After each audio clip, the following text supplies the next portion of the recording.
Hello everyone, this is Jay from BTYT Tech Library. Today we are going to create a RESTful service for managing tasks using Kotlin and Ktor. We are going to expand Task Manager application from the previous session to build a RESTful service. So before we start, I want you to know if this is your first code along video, you are more than welcome. And we can continue our journey from here together.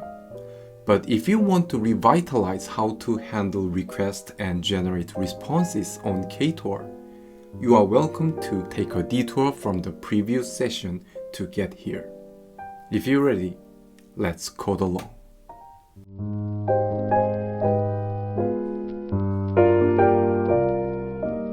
First, let's set up the project with necessary plugins. On Ktor's Create page, write the project's artifact name and add following plugins: Routing, Content Negotiation, Kotlin X.Serialization, and Static Content.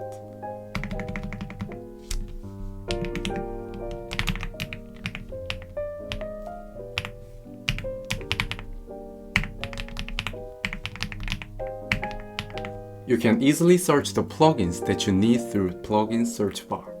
Also, when you select the plugin, you can see the corresponding guide document and sample codes. To me, that one was a happy surprise.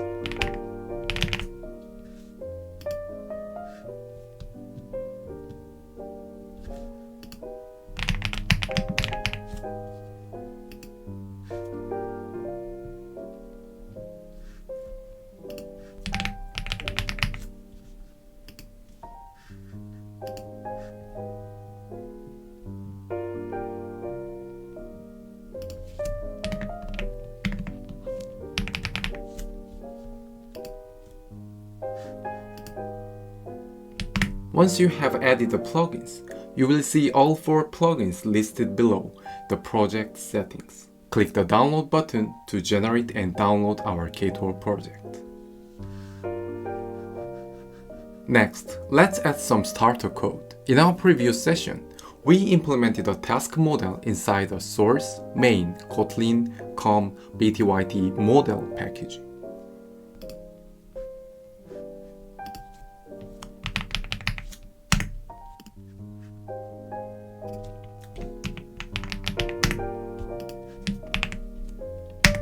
And there, we used extension functions to convert a task data class into HTML. In this time, attach the serialize annotation from the Kotlin X.Serialization library to the task data class and remove extension functions.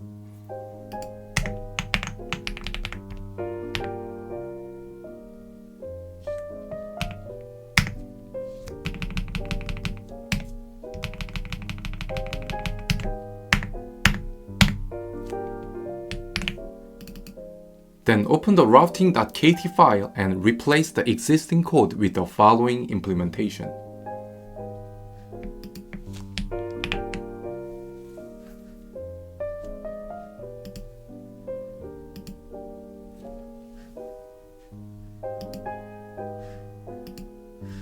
Similar to the previous session, we've created a route for GET request to the URL/tasks. This time, we are simply returning the list. When we run the app and access localhost port 8080/tasks in our browser, we should see a JSON version of the list of tasks.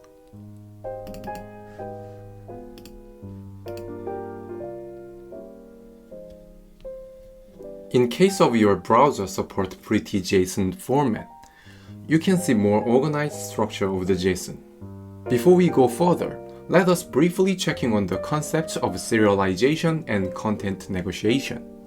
Serialization is the process whereby an object or data structure is translated into a format suitable for transfer over a network or storage. Why are we need serialization? Computers are running on a variety of hardware architectures around the world. So just copy the memory layout of the data structure and send it to the remote machine simply doesn't work.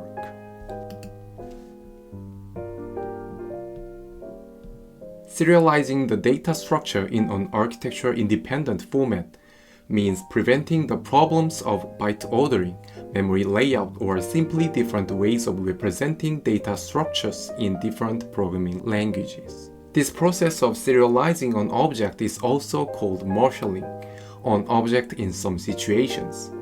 The opposite operation, extracting a data structure from a series of bytes, is deserialization or unmarshalling. If you came from the Go programming language, the term marshalling would be more familiar. Now let's look into the concept of content negotiation.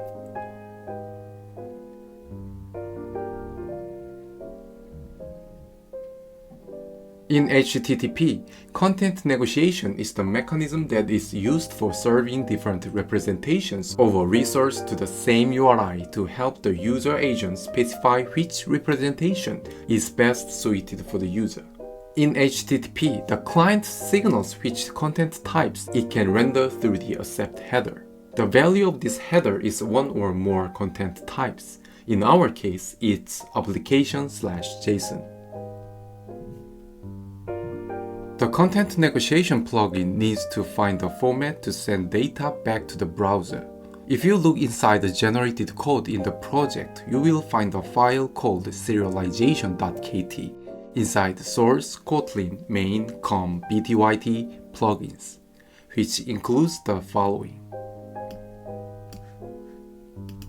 This code installs the content negotiation plugin and also configures the Kotlin x.serialization plugin. With this, when clients send requests, the server can send back objects serialized as JSON.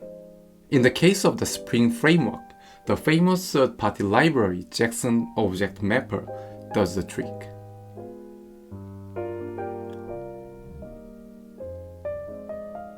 Okay, let's create a simple SPA for smoother JSON representation.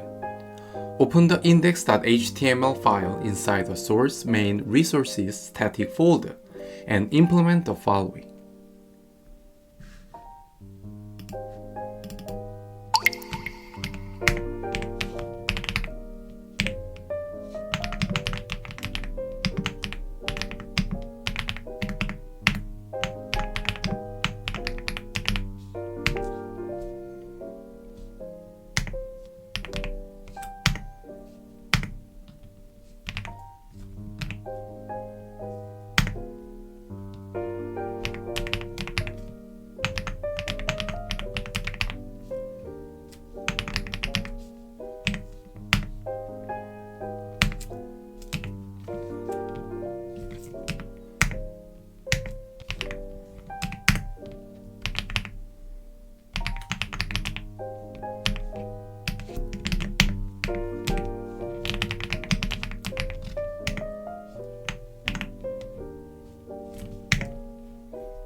This page contains an HTML form and an empty table. Upon submitting the form, a JavaScript event handler sends a request to the /tasks endpoint, with the accept header set to application/JSON. The data returned is then deserialized and added to an HTML table. I know this is the Kotlin and Ktor session, but if we quick review the code, in the fetch tasks function, we use the fetch API to get call on /tasks URL to get the JSON result. And in the display tasks function, the JSON result populates into the table rows in the table body tag identified by tasks table body. Run the application and access to the URL localhost port 8080/static/index.html. Then we can see the task data by clicking on the View the Task button.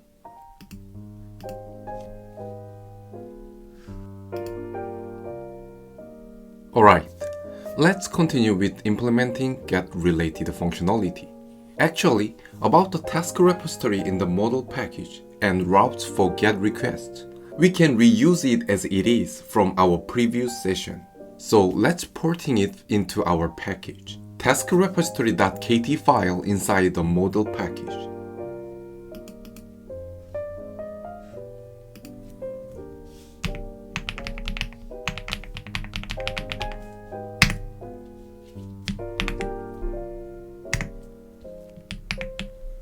And update routing.kt file in source main Kotlin BTYT plugins.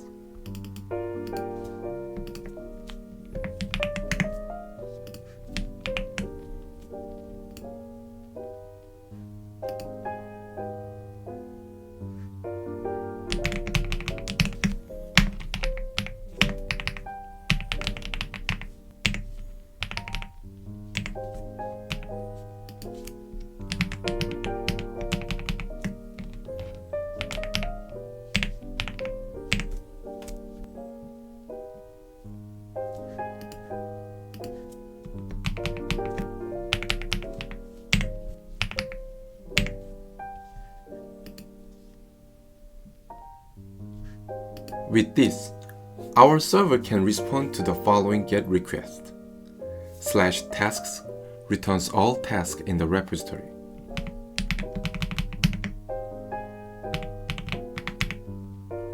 /tasks/byname/task name returns tasks filtered by the specified task name.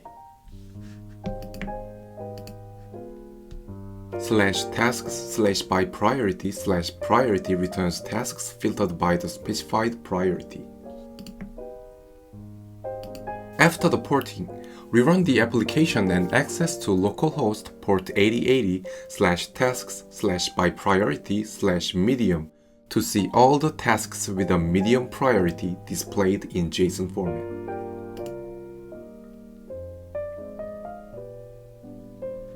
We can also check this with a third-party API platform like Postman.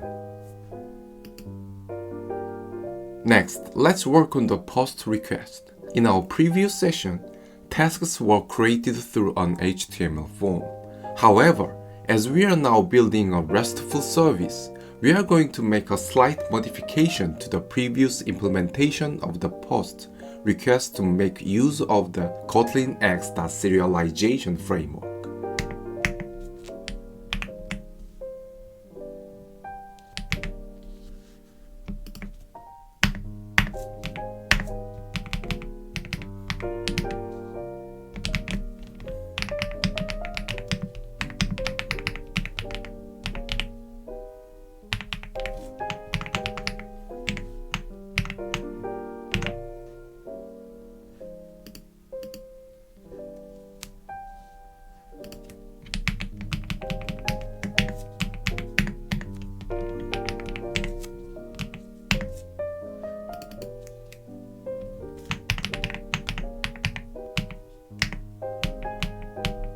When a post request is sent to /tasks, the Kotlin Serialization framework is used to convert the body of the request into a task object. If this succeeds, the task will be added to the repository. If the deserialization process fails, the server will need to handle a JSON convert exception, whereas if the task is a duplicate, it will need to handle an illegal state exception. Okay, we run the application and let's test this functionality in Postman.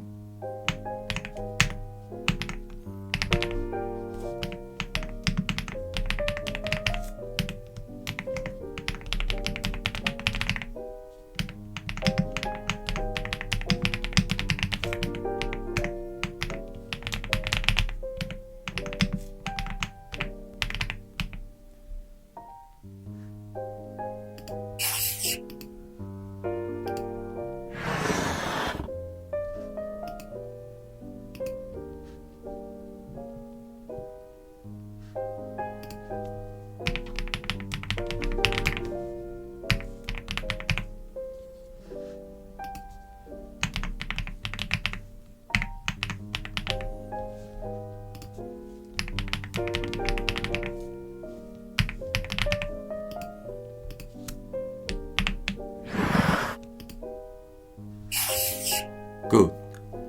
We have almost finished adding the basic operations to our service. Among the CRUD operations, short for create, read, update, and delete, let's add a delete operation. In the task repository.kt file, add the following method within the task repository object to remove tasks based on their name.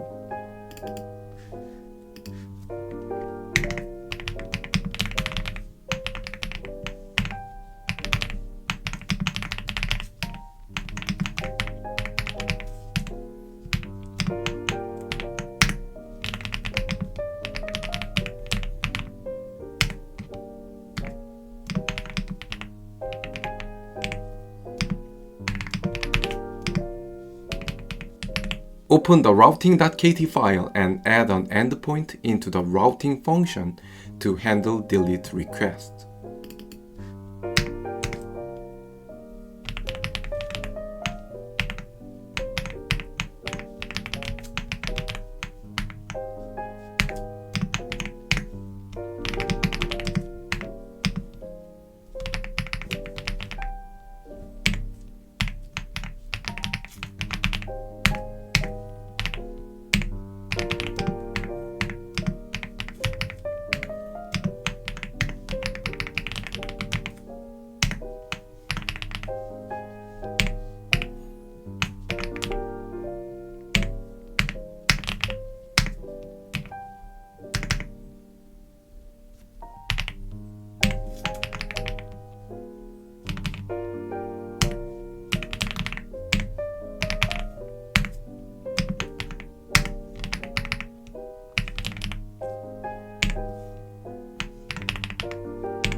Restart the application.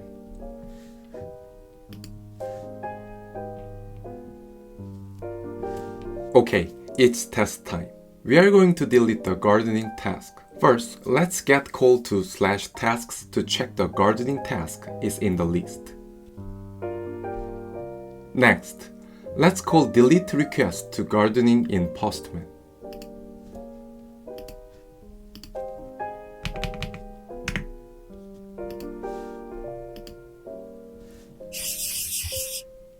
After the checking response true or false, if we get call to fetch all tasks, we can see now the gardening task is gone. Yeah, let's take a rain check on gardening until rain. Speaking of the test, you know what I'm going to say. Let's create unit test. We are going to use porting and modification strategies on test 2.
You see most of the codes are the same, but the get by priority and create post test needs to be changed to install the content negotiation and Kotlin X.serialization plugins into the Ktor client and utilize them.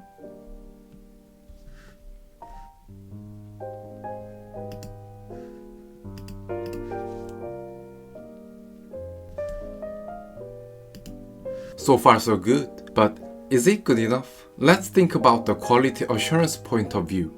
Our current test handles the object that is already serialized or deserialized. What happens if JSON structure is changed? Providing a service for multiple clients requires unwavering trust in the JSON schema. One way to achieve this is by using the Ktor client to fetch text data from the server and then applying JsonPath analysis to verify its integrity. Open the build.gradle.kts file and add the JsonPath library to the dependencies block.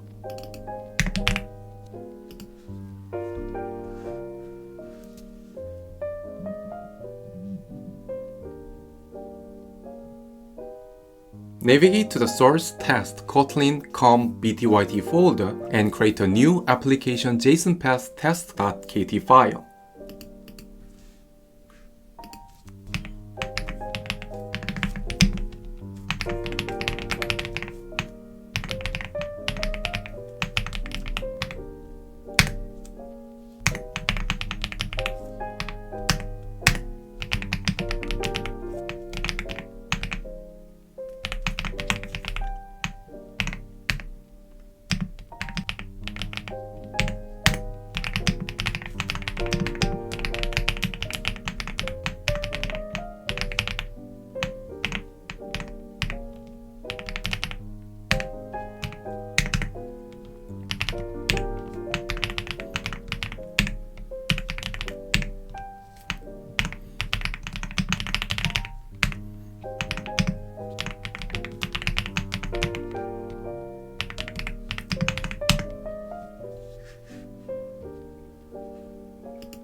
The JsonPath queries work as follows. After the $, the asterisk in square brackets .name means treat the document as an array and return the value of the name property of each entry. After the $? With predicate wrapped by parentheses inside the square bracket .name means return the value of the name property of every entry in the array with a priority equal to the supplied value. Great! We have successfully created a RESTful API service for our Task Manager application and gained hands-on experience with unit testing using the Ktor client and JsonPath. In our next session, we are going to build an interactive website in Kotlin with Ktor and Thymeleaf template engine.